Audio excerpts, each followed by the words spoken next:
This is the Distinctly Detroit podcast, the only pod that explores why one wants to be in the D. I am your host, Fyodor Ship III, the director of the University of Michigan Detroit Center. Join me as I interview students, scholars, leaders, and innovators about living, working, and loving in Detroit.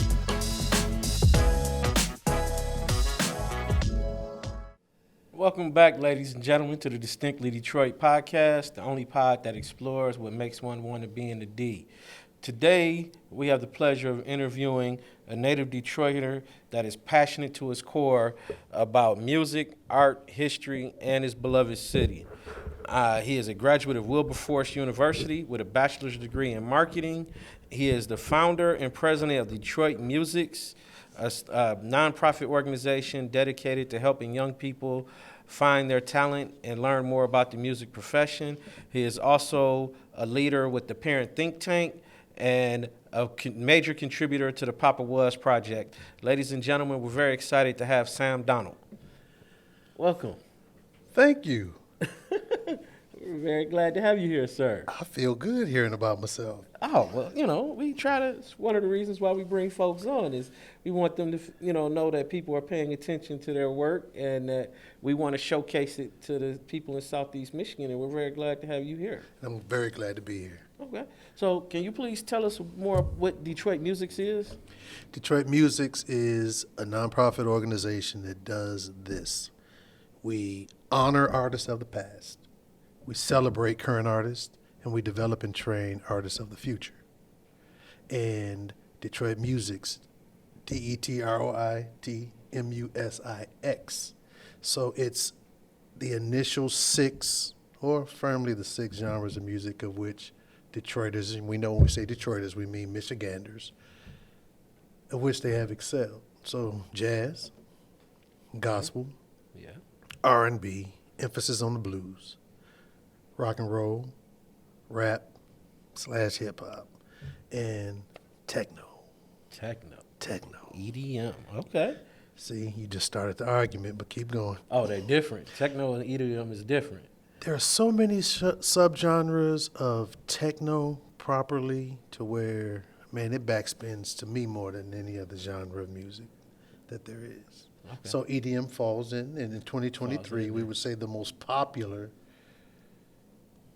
subgenre of techno would be EDM. But then that's where, with the purists, that's where the conversations, arguments, and most techno guys are chill, a little bit less than a fist fight would start. Okay. So techno and house. Cousins. That started cousins? It would start a conversation because if going with techno, you could say Detroit is the birthplace of techno, just like you would say jazz for New Orleans, country, Nashville, by everybody gathering there. But for the original art form of techno, that genre of music started right here in Detroit. We would ascribe and give house to Chicago. Okay. Yeah, I heard that. And that's where it begins, and it ebbs and flows. Okay. So that's our big six, and then we know, being so close to the DSO, we know that there's also classical. And Detroit really has an interesting history in that we also had, at certain different times, different genres represented as far as, and that's a fuller context of Detroit Musics. It's that we celebrate all of those genres in the art form to recorded music. Okay. To recorded music. And so we had country at a certain point in time, country labels here in Detroit, bluegrass, a lot of different genres, but then things come and go. But that firm six is who we represent. Okay. And so how would you say growing up in Detroit has influenced you or influenced your taste and love for music? It totally 100% shaped it. And I have to go back to my dad. Every household, if you had mom and dad, somebody always was the greater music lover. Sometimes I heard in some households you had ties, but typically you had someone who loved it just a little bit or a lot of bit more, and in my case, it was my dad. And my father really embodied, like, really those 6 genres of music and a love for it. And we couldn't quite afford Disney World growing up. So, Theotis, our summer vacations were going down to Cobo Hall to a Parliament Funkadelic concert. So that's where it all came from. Just remember so many, mainly in cars, more so than the house, because my dad was also a typical Detroiter. Our two biggest exports, cars and music. That was my dad, cars and music. So most of it lived out with my dad, and my love and appreciation came from times being in the car with my dad. So that was around the time of 8 tracks. So he just had stacks and stacks of 8 tracks. And, pick a genre. And it was more Detroit, more than, we're Detroit exclusive, eccentric. We make our pronouncement that in the history of all recorded music, mankind, that no other city, no other time could ever put their 6 genres of music against ours and win. But to find that out with my dad, he explored more than the Detroit artists so that I could build up our repertoire. So I had to find out how good we are by being able to just listen to everything that Dad would listen to. So he just listened to everything in just about every genre. So that's where my love came from. Oh, okay. Yeah. That's wonderful. Now, one thing you mentioned, as we were just talking a few minutes ago, you put an emphasis on on R&B, but emphasis on the blues. That I found that just caught my attention in that why the emphasis on the blues, and because when I think of Detroit, I think of more R&B. I think of Motown R&B. I don't necessarily think of the blues. Simply because rhythm and blues, Motown, its own thing, and it did it so well to where it just became pop. Motown really created the biggest glut of R&B proper expanding into pop music in the history of music. So to that, we had a blues culture, emphasis on the blues. So John Lee Hooker, strictly blues. And so we have such a strong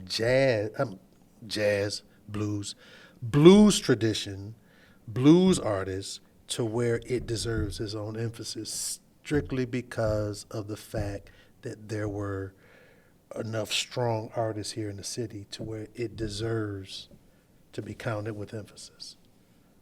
Okay. And that's mainly why. So, Nita Baker, Aretha, firmly rhythm and blues. But then we just had some great blues artists by themselves. And really, a lot of the blues clubs were so thick in Detroit for a while to where it's like it kind of deserves its own genre if you really think about it. So yeah, that's why the emphasis is on the blues when we say R&B. Okay. Yeah, I just wanted to notice that you made that distinction. It had to be because, we even had on some of our AM stations growing up, we still had blues stations. So it was just that thick at a certain point in time. And that's why, yeah. Okay. So how would you describe the music scene in Detroit today? Hybrid. And I say hybrid because and we can ebb and flow and don't have to stick to it because we love and recognize Motown for everything it did. But in that it became so popular, it just spilled over into just the whole popular music genre, Billboard 100, it spilled over. So to that and its influence, it began to influence other genres as well. And in influencing other genres as well, those other genres turned around and influenced rhythm and blues. So you came up with your George Clinton Parliament Funkadelic, who recorded everything a lot of their major hits right here in Detroit over at United Sound Studio. So I would describe it as hybrid then and now because you can then say your Kid Rocks, he's a hybrid artist. Take the politics out of it, because you have to take the politics out of. You got to take it out of it, and when you do so, you find a guy who started off in rap, soaked up enough R&B funk from George Clinton by hanging around him, and then went into country. So he covers about 3 genres of music very strongly. Madonna, you really couldn't put Madonna firmly in the rock and roll. She's in the Hall of Fame, but you can't say Madonna's a rock artist, because if you were in the 80s, even the 90s, when her music became, introduced and became dominant, you probably never heard a Madonna song on WRIF or WLLZ. And so, again, hybrid. She took the dance music, she took, the leanings and love for the R&B, and just put it all together. And that's Detroit. And even with Eminem now, with Marshall Mathers, a bit of what he does, I would have to say later, because he was purely rap to me. But then as he grew, he's begun to become more, in that little period when he became more anthem oriented, he started pulling more rock anthems into a lot of his songs later in his career. So we're hybrid, man. We're hybrid. Okay. So, and you say you're working with young people. One of the things I've always been struck with or keep hearing about is the lack of music education opportunities in the city for kids. So, where are you finding these kids with playing the instruments? Are these just the fortunate few whose parents are able to get them music lessons, or, where are these kids coming from? Where they've always come from, the neighborhoods. And they're coming from all over. They're coming from, just like with myself, just like with yourself, a house where they picked up the music of their parents first. And after that influence, they, to their life experiences, picked up what was current for their day, and they developed their taste. And now that their tastes are developed, they cluster up with their friends. It's the same rhythm. They cluster up with their friends, and then some of them figure it out. We know we decimated the schools almost 2 lifetimes ago now, and took all the arts out of the classroom, but they made their way back to it through sampling our stuff. But a good thing with Detroit, to just firmly answer, where do we get them from? We get them from still the schools, because schools are still a good place for a teacher or two to say, hey, I noticed you did that, or I picked up on this. And these are the ones who aren't necessarily in a class, because there are still, that's another thing, there are still some music programs in schools. Okay. And there are still a lot of great organizations, your Mosaics, your Sphinx. You have a lot of great organizations who are still doing some things in schools. And I will say that I'm happy to say that DPS is now, COVID knocked the plan off, but they're getting back to it from what I'm seeing. They're now starting to streamline the kids into, they're starting to herd them into performance school opportunities. So it's kind of like with other pieces of what's coming back in Detroit, the music is coming back. So we find them at home, we find them in the neighborhoods, and we find them in the schools. And you can still find some in church, because that's still available to them, and that's still really like a great place to find a lot of the kids. A lot of their parents, things dwindled. Kids don't go to church as much as they used to, because their parents don't go as much as they used to, but you still have enough of them to where that tradition remains. And a lot of them, it's their breeding ground, and then they'll take whatever skills they have, and then they'll take them out into whatever genre, in addition to gospel, that they really gravitate to. So they're everywhere, man. We're right here. You probably see a kid walking down the street now. You could pull him to the side and ask him what he's interested in, and then you could probably link that to, a search, with that kid for their ability, and then you just have to discover them, man. They're everywhere. Yeah. Yeah. Okay. So, and to that point, where are you finding the pros and like the music professionals who you're pairing them with and teaching them, or who are training the kids? And I asked that question because I think it'll help a lot of folks get a better understanding of what a musical professional is. Because a lot of people think about musical professionals, they think Beyonce, they think R&B stars or artists, or you have to be on tour or something to be a music professional. And there are people out here eating every day off music, and you never heard of them. All day, every day. And your Beyoncés and your professional entertainers they more than likely ran into that person somewhere in their life. So those people are there. And where do we find them? I mean, there are those who are attending your Wayne State, your University of Michigans, and they are just going that professional route. And then you just have your everyday, naturally born, talented vocalist, instrumentalist. So again, I would have to say that that's the range. People who go after it, if I'm answering this properly, they go after it traditionally. They go to school for it, and then you have these guys who just have the talent, and they raw dog and they raw dog it, and then what I've discovered is a lot of them are now going back. I'm expanding a little bit. They are now going back to learn how to read music, so that they can be better at what they do, because they want to meet it right in the middle. Okay. So you do the Detroit Musics. Also, what is the excuse me. That would be the parent The think tank. Parent think tank. Thank you. Tongue just It's okay. swole up It on me happens. for a second. It happens. Yes. Yeah.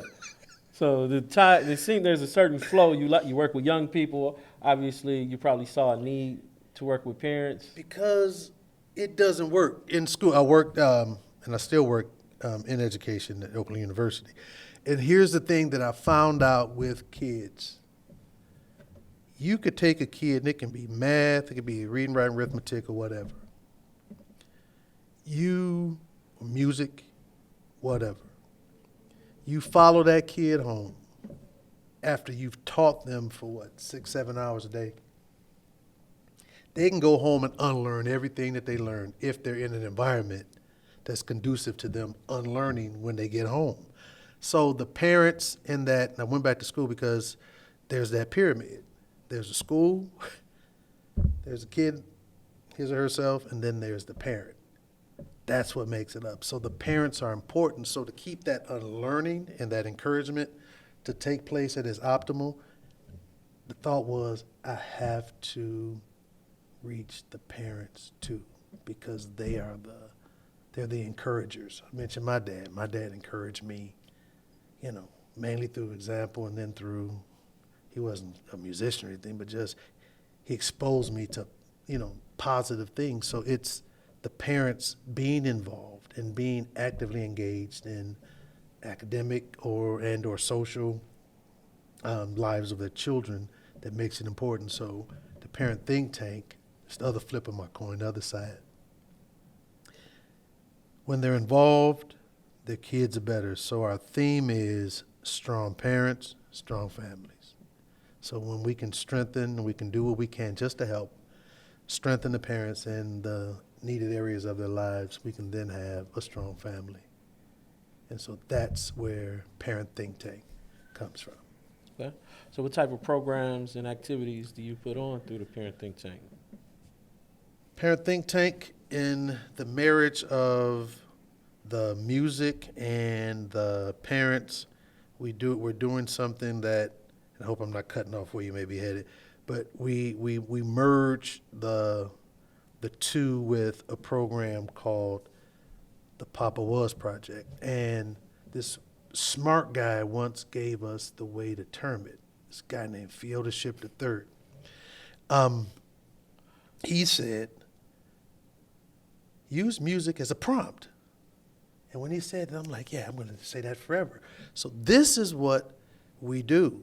We take music and use it as a prompt to engage parents in whatever that song's theme and lyric is about. So the Papa Was project grew from interviews that were conducted based off of the lyric of the song Papa Was a Rolling Stone. So from there, you took these children who most of them were also parents themselves, and you married the two. So that's one of our main projects. And another thing that we do with that's the lead program, and we take that and we burrow that Papa Was project, or in a more complete sense, using music as prompts to address different areas of parenthood.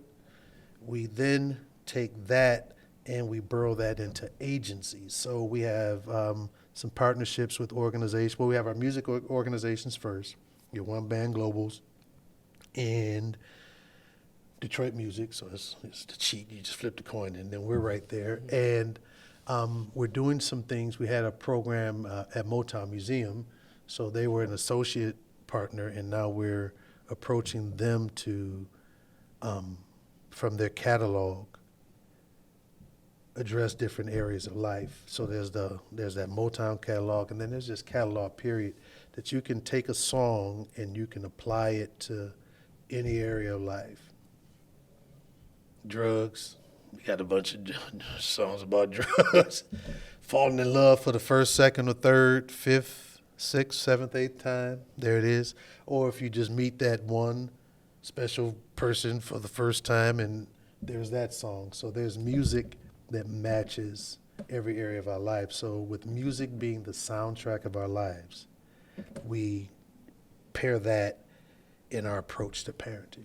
And we're doing that with agencies as well. So the City of Detroit's Health Department, University of Michigan School of Social Work, and with University of Michigan being as big as and wonderful as it is, there's also the School of Social Justice that we are working on, and we're in the second year of a program with them to where we are taking and addressing ways to reduce gun violence in vacant lots.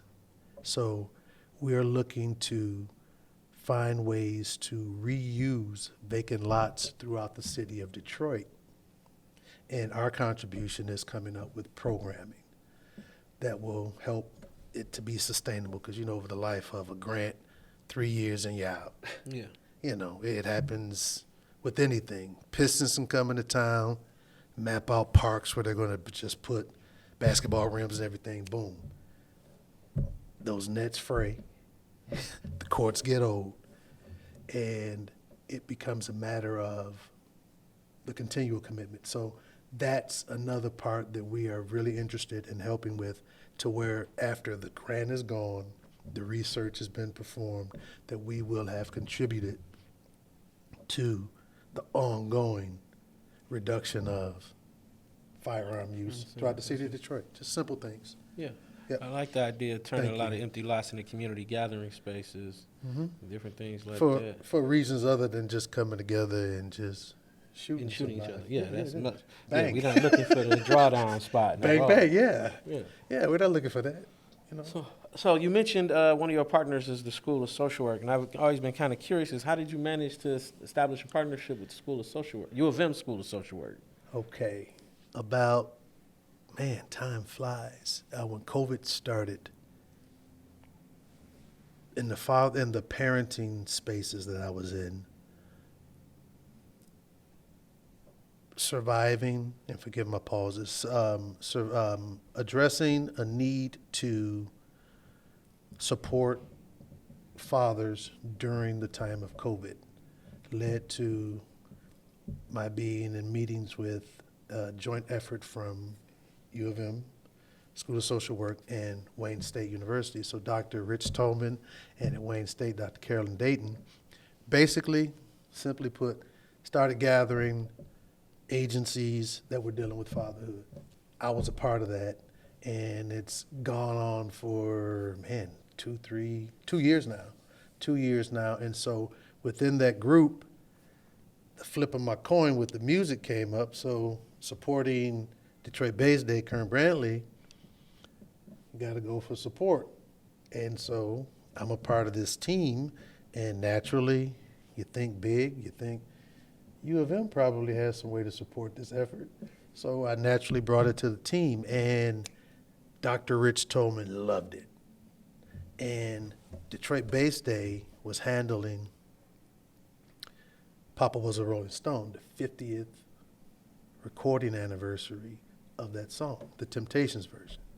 And so we had that 50 bass players belting out the song. I'll stop touching it. Thank you. It messes with the mic. Okay, I'm sorry. I'm not going to touch the table anymore. But what I'm going to say is 50 bass players went to U of M, told them about it, and said, hey, how can we support it? And in about 15 minutes of excited brainstorming, we walked away with, let's match those 50 bass players with 50 stories about fatherhood based on the lyric of the song. If you know the lyric of the song, we didn't necessarily want anybody to have a third of December. I'll always remember that was the day my father died. We didn't want anybody to necessarily have a dead dad, and we didn't want the lyric of the song to just be the story that was told. So whatever the story was, we wanted that. So we got not 50, we got 58 in 20 days. So that's where that partnership came, and out of that was birthed the Papa Was Project. And so that's how that's happened. Okay. And we're having fun with it too, because it lives. Just like that song resonates 50 years later, the project itself is continuing to resonate, and we're just having a ball with it. Okay. And you mentioned earlier before we started recording that you aspire to establish a museum for Detroit musics. Yes. What's that going to look like? It's going to look like the representation of this. If you, and this is the criteria, if you were born and bred in Detroit, you qualify to have you and your career curated and a part of the museum. So if you're born and bred in Detroit, or if you lived here for 5 years, you qualify. Because we've had some amazing artists who just lived here, had a brief stint. I mentioned John Lee Hooker. He didn't live here forever. But he qualified because he made some great music here. And then that's the third piece. And if you put out one record, one sound recording, you fit criteria to be honored in the space that will be the museum. So it is firmly to our mission. We want to honor artists of the past in a traditional museum setting. So the simple curating process, so you gather some of their things, but we have to mix technology in now, because a lot of the artifacts it's almost like a deeper dig now just to find artifacts. So that whole curation process, it's deepening, because people don't, I always say, when you're making history, you don't think to keep that outfit. Yeah. If your stage or your road manager didn't keep it, after a while, when that tour is over, it doesn't fit anymore, it gets old, hey, get rid of it. I actually went after a set of uniforms for a group, and I got in touch with their tour manager, and he was like, man, I just threw that stuff out of the basement after having that. Just threw it out. No, really, it's like, Yeah. I just threw it out like a year ago, because I kept it in the basement, and my wife was like, hey, get rid of that stuff. It's been there too long. They aren't even wearing those on tour anymore. That's the type of stuff we want. So a traditional museum in that sense, and also we want it to be a museum slash or even overarching the museum itself, a performance center. So the Detroit Music's house will have inside of it the museum itself, but then also something we would call the performance porch. And I got that concept from when I was a kid growing up on Stanford Street. My uncles, my great uncles would come and perform at some of the blues spots in Detroit. And back then they weren't necessarily staying in hotels, forget a per diem or a hotel. You stayed with your family. And they would stay at my grandparents' house on Stanford Street on the second, we were up on the second floor of the two-family flat. And if they had their show, they did a set, came in town Thursday or Friday, play Saturday, Sunday. In between time, they would jam out right there on the porch. And that music would just travel throughout our neighborhood. Some people would come and hear it. And so you would have the crowd downstairs, down on the street.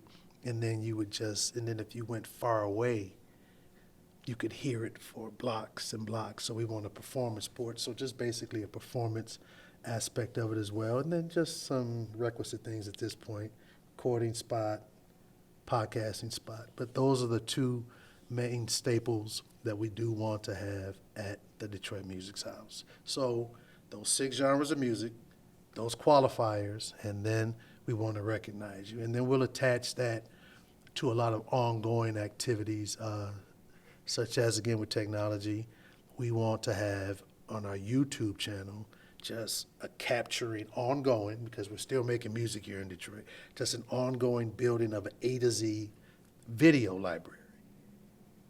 Fit the criteria, we'll load your music in, and then we'll conduct interviews and things like that and put all of that content onto our site that it would all be connected to the Detroit Music's house, so the Performance Center / museum. So that's the build, awesome. And we're looking to do it in just the natural phases, to look for, a few spots we spied out, but then eventually we want to break ground and have from the ground up space, because we deserve it. And I know I give disco version answers, but this idea sprang from I've been doing lectures on Detroit music's history for 10 years now. Look Up has been 10 years. And one of the main questions has always been to these out-of-town groups that have been, what is there to do? They'll have their itinerary. Oh, we're going to Motown, we're going over to the Dirty Dog, and then that was basically it. So I would leave saying, we need a spot for tourism so that we can really establish, recognizing ourselves and our accomplishments. I love Motown because Motown has always been its own thing. But then, even though Motown fits R&B, there are those other 5 genres where Detroiters have excelled. Yeah. And they have to be recognized. And a museum would do exactly that. And it would bleed in and out with activities within the schools. And, there's those types of things that just have a whole lot of fun. So that's what we're doing. And it seems like the city could use more performance venues. I mean, I remember growing up, it seemed like there were a lot more places to go. I remember just up the street, Dummy George's was a place. Just there you used go. To go down the street where you listen to jazz. Listen to jazz. I mean, I couldn't go. I was a kid, but right. I know those places. Now it just seems like it's just Baker's. You said in Baker's, downtown. Dirty Dog. Downtown. And there are a few, there used to be Northern Lights. Dennis Coffey used to set up there. And that's just for those genres. For techno, though, a lot of the rock spots, are on the outskirts, Kaju Cafe, places like that. So per genre, they have their spots, but there's first a need to connect everyone. And we do this like Nashville does it. But to me, more amazingly and well done would be Memphis. Memphis has connected, and they've done it in a concerted way. And it even ebbs and flows with what the state does. That's part of the goal, to just do it so well to where we just connect everyone. and we get a unified front so that we can just turn this city into Detroit Music's. I wouldn't mind surrendering the brand as being recognized as just what's a universal or an accepted term of who we represent. Because techno, you've got TV Lounge, and you got then you have two new facilities that are here. Spotlight, you got Spotlight, you got the TV Lounge. They represent techno very well. So you have everybody kind of, well, not kind of, but they're doing their own things separately.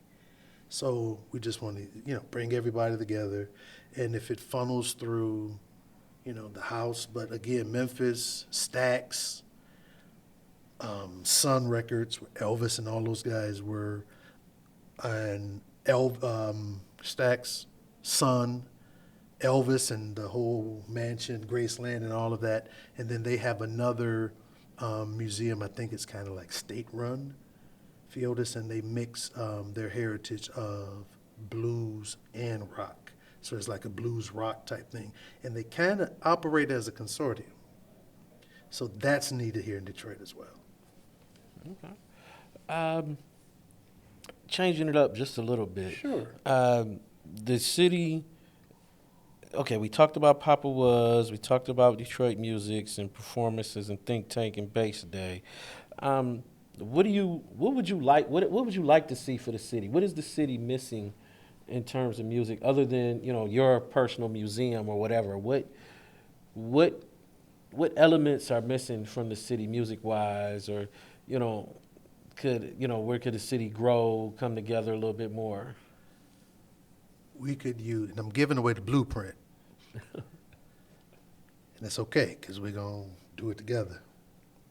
We could use a couple of festivals. Okay. Since he did it very well with what they didn't do, Essence is pretty much embedded into what they're doing in New Orleans. Yeah. Montreux does it with their Jazz Fest way over in Europe. We could use a definitive festival. Okay. We really could. And we got this great waterfront. And we have a few other spaces where we could really get together and just do something definitive. The city didn't they just open a new park that was supposed to be for music festivals and music concerts over by the bridge? Yeah, and I think that's on its way to being repurposed for more of a just more of a park atmosphere, because that was just pretty much lottage, and it was just there, and people were doing a few things, but other than Shane Park and what they do there wonderfully, Sundiati and those guys, we could use a few more efforts. But even to the spaces, even if we spread it out, I used to do road management for a part of that big Winans family, and with the act that I did road management with, we did the Birmingham Music Festival. They got it together. They had in the spaces that they had this great big downtown space, but by genre. I guess subliminally I picked up on it. You had your gospel stage, it was huge, it was set up right. You had your rap stage, and you had your jazz stage, because I got to hang out, and I went in the elevator when we were there, and my dad would have had like 5 fits, because I'm in the elevator with weather report. And I'm in there, and I'm like, hey, you guys are weather report. I let them know who they were. Like, yeah. I'm like, my daddy would be in, this elevator would be heaven right now. So there was weather report. You had parts of Mom and Pop Winans. You had Erykah Badu.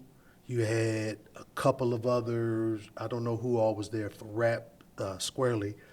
But you just had that. And I think something like that, I know that something like that to the talent that we have here would be something that would be amazing. And even if the Detroit acts led and you brought in other people, other acts from, around the world, wherever.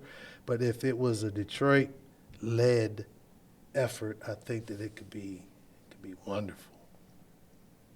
Yeah. That would be cool. That would be it's a and just music festival. that'd be great. Something Detroit Music different. Festival, just have everybody. And I like it. Okay. Well, we're going to transition to what we call our lightning round. Uh-oh. This is where we ask each of our guests pretty much the same questions just to get, a catalog of their answers. And these questions are more about how you operate in and around the city and what do you do. And the first question is, what is your Coney Island order?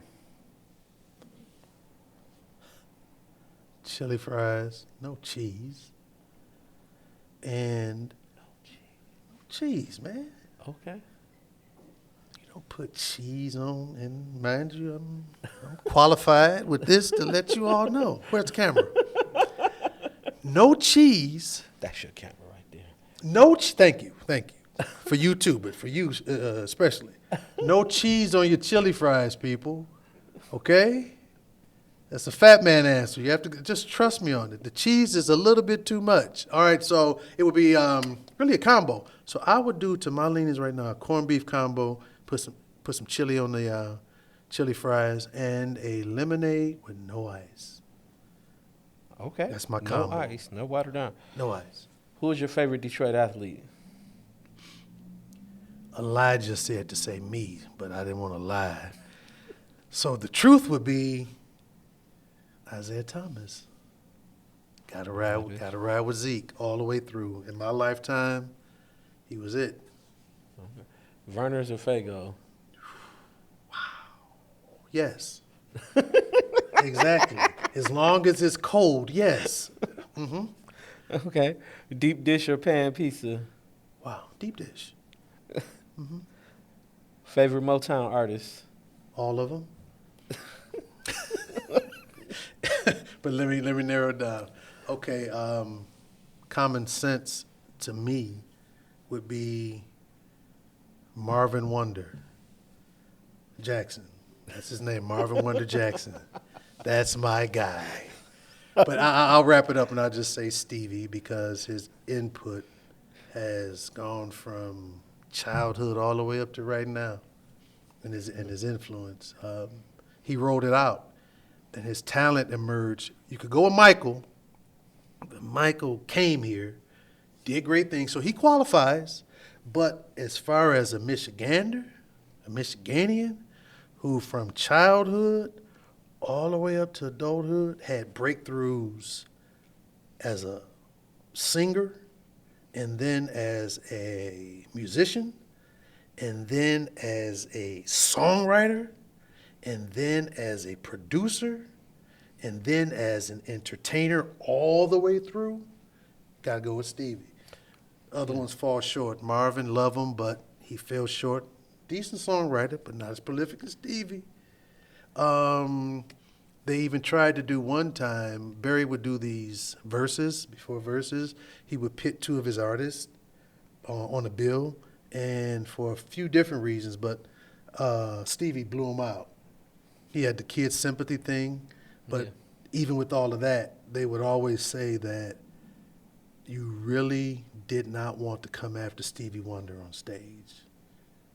And that's what it was. So I got to go with Stevie. Steve Lynn Morris, sir. Yeah, I saw his In Square Circle concert when I was a kid. Sure, you saw it. He had the stage spinning. Uh-huh. And oh my God, he put on a show. And Stevie would buy out. A show has to end union in a house 11:30. When Stevie felt like it, he would cash them out and say, here, union. Keep him playing. Boom. I'm through when I'm through. You got yours up front. And that's how Stevie would do it. And when Stevie, you saw him in Square Circle, a little bit before that, for that span of when Wonderlove, when that band was cranking, you really couldn't do anything with Stevie. So at a certain point in time, you're talking about mixing, crossing genres. Prince got booed off stage and stuff thrown at him when he opened for the Rolling Stones. Little Stevie Wonder turned a pure rock and roll crowd completely out. That's Stevie Wonder. Great things. Where's your favorite place to go in the city? Home to my wife. Whew, that's the best answer ever. I'm coming home, baby. But give me that question again. Give me that question again. Let me Where's roll it your back. favorite place to go in the city? Downtown. With my wife, but downtown. But absolutely downtown. Anywhere with the wife, right? Well, not everywhere, but just, sometimes things happen, you just want to go by yourself or with your friends. But downtown, it hit me when I was a kid, man. I was running a bus route back when buses ran halfway properly, and I was downtown, and I was waiting on the bus. And this is just true. It may sound corny or whatever. And that day and that time by myself waiting for a bus, I just sat there and said, wow, I love my city. And the downtown area has always been just the area that I love the most. Okay. So it will be downtown. Second to last question. What's your Okay. favorite Detroit team? If I can break it down. As a kid, Harry Reid, my best friend Raynard Reid's dad would take us Saturdays down to Washington Boulevard for a trolley ride when the trolley still went from Washington up Jefferson all the way over to the Mariners Church and then back again. And then we would go over to the old Briggs Tiger Stadium and we would take in a game. That was as a child. Absolutely, sir. Who was your favorite Tiger? My favorite Tiger? Absolutely. Cecil Fielder. Good. That's a great era. I would probably put like a guy like Rusty Staub or K-Line he was gone. But anyway. Tigers sucked, but Cecil was the only bright spot hitting those home runs. He was a bright spot. And I was so happy when Cess went and did his thing in New York. Yeah. I was real was happy so he got that ring. happy. Man, I was so happy. But I'm a default Yankee. Tigers aren't doing what they're supposed to. I'm with the Yankees. Cut the show. We're done. All right, so cut the show. We're done. Okay, so that was as a child, but then I got to go back to Isaiah Thomas as a young adult. Okay. So another combo. Pistons. Yep. Okay. And last question. Where can we find you? Right now, I'm here in front of this camera, and I am with Distinctly Detroit. So that's where you can find me right now. And then when I'm gone from here, you can go to DETMUSIX on IG. So it's DET Musics. So you can catch me there on Instagram, Facebook. Just go to Detroit Musics. And our website is DetroitMusics.org. And that's music with an X, MUSIX. And that's where you find me.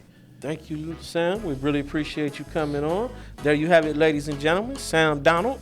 If you all have any kids out there with musical talent, you have any issues struggling with being a parent, Sam is your guy. And anywhere, again, this is the Distinctly Detroit podcast. Yes, you can get us anywhere you get your pods, Odyssey, Apple Music, Spotify, anywhere you get your pods. We are sponsored by Slo's Barbecue. So if you like really good barbecue in the city, you want to check out Slo's. They have a location on Michigan Ave in Corktown, and then they have a location over here in Midtown, Slo's to Go on 2nd Avenue. And thank you, ladies and gentlemen. We'll see you next time.